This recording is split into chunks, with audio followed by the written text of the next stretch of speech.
Hi hello, ഇന്ന് നമുക്ക് 1/2 kilo white forest റെഡിയാക്കിയാലോ.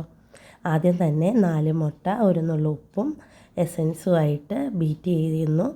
അതിലോട്ട് 1/2 കപ്പ് പഞ്ചസാര പൊടി കുറേശ്ശെയായിട്ട് ചേർക്കുന്നുണ്ട്. അത് നന്നായിട്ട് ബീറ്റ് ചെയ്തതിന് ശേഷം കുറച്ച് ഓയിൽ ഒഴിക്കുന്നു. പിന്നെ അധികം ബീറ്റ് ചെയ്യരുത്. അത് കഴിഞ്ഞിട്ട് നമ്മൾ ഫ്ലോർ എടുത്ത് വെച്ചിരിക്കുന്ന ഫ്ലോർ കുറേശ്ശെയായിട്ട് മിക്സ് ചെയ്യുന്നുണ്ട്. 2-3 ബാച്ചസ് ആയിട്ട്. 1/2 കപ്പ് മൈദ, 1/2 ടീസ്പൂൺ ബേക്കിംഗ് പൗഡറും 1/4 ടീസ്പൂൺ ബേക്കിംഗ് സോഡയും മിൽക്ക് പൗഡറുമായിട്ട് 2-3 വട്ടം സീവ് ചെയ്ത് വെച്ചതാണ് നമ്മൾ ഇതിലോട്ട് ചേർക്കുന്നത്. ഒരു റിബൺ ലൈക്ക് കൺസിസ്റ്റൻസി ആയി കിട്ടണം. ഇൻ കേസ് ആയിട്ടില്ല എന്നുണ്ടെങ്കിൽ നമ്മൾ കുറച്ച് പാലും കൂടി ചേർക്കണം. 6 ഇഞ്ചിൻ്റെ കേക്ക് ടിന്നിലാണ് ബാറ്റർ ഒഴിക്കാൻ പോകുന്നത്. അത് ഓയിൽ ബ്രഷ് ചെയ്തതിന് ശേഷം നമ്മൾ ബട്ടർ പേപ്പർ യൂസ് ചെയ്ത് കവർ ചെയ്യുന്നുണ്ട്. അപ്പോൾ നമുക്ക് കേക്ക് ഈസി ആയിട്ട് അതിൽ നിന്ന് വിട്ടുപോരും. ഇതിലേക്ക് നമ്മൾ തയ്യാറാക്കി വെച്ചിരിക്കുന്ന ബാറ്റർ ഒഴിച്ച് 180 ഡിഗ്രി സെൽഷ്യസിൽ 30 മിനിറ്റ് ബേക്ക് ചെയ്തെടുക്കാം. ഇനി അടുത്തതായിട്ട് ഇതിലേക്ക് വേണ്ട ക്രീം, ഒരു 1/2 കപ്പ്, 1/2 മുതൽ 1/4 കപ്പ് വരെ വിപ്പിംഗ് ക്രീമും കുറച്ച് പഞ്ചസാരയും വാനില എസൻസും ചേർത്ത് നന്നായിട്ട് ബീറ്റ് ചെയ്തെടുക്കേണ്ടതാണ്.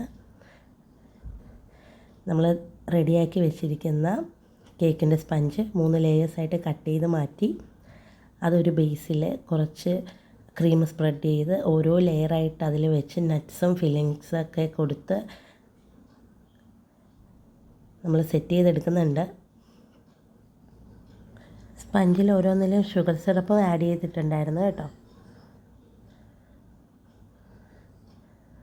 കേക്കിൻ്റെ കവർ ചെയ്ത് എടുക്കാം. ഇനി മൊത്തത്തിൽ ഷാർപ്പ് എഡ്ജ് വരുന്ന രീതിക്ക് നന്നായിട്ട് കവർ ചെയ്തെടുക്കുവാണ്. ഇനി ഡെക്കറേഷനിലോട്ട് കിടക്കുവാണ്. ജസ്റ്റ് ബ്രൗൺ കളറ് വിപ്പിംഗ് ക്രീമിൽ ആഡ് ചെയ്തത് നമ്മൾ അത് വെച്ചൊരു ഡിസൈൻ ചെയ്യുവാണ്. ഒരു വള്ളി പോലെ കിടക്കുന്ന രീതിക്ക് ജസ്റ്റ് ഒന്ന് കവർ ചെയ്തെടുക്കുവാണ്. ഇനി അതിലോട്ട് റെഡ് കളറ് ചേർത്ത ക്രീം നോസിൽ ഡിസൈനോടുകൂടി ചെറിയ നോസിൽ ഡിസൈൻസ് ആക്കി കൊടുക്കുവാണ്. അതിലേക്ക് ഷുഗർ ബീഡ്സ് ഇട്ട് ഹൈലൈറ്റ് ചെയ്ത് ഡെക്കറേഷൻ നമ്മൾ കംപ്ലീറ്റ് ചെയ്യുന്നുണ്ട്. എഡിബിൾ ബട്ടർഫ്ലൈസാണ് നമ്മൾ വെച്ച് കൊടുക്കുന്നത്. അങ്ങനെ കേക്കിൻ്റെ ലുക്ക് ഒന്ന് കംപ്ലീറ്റ് ചെയ്തെടുക്കുന്നുണ്ട്.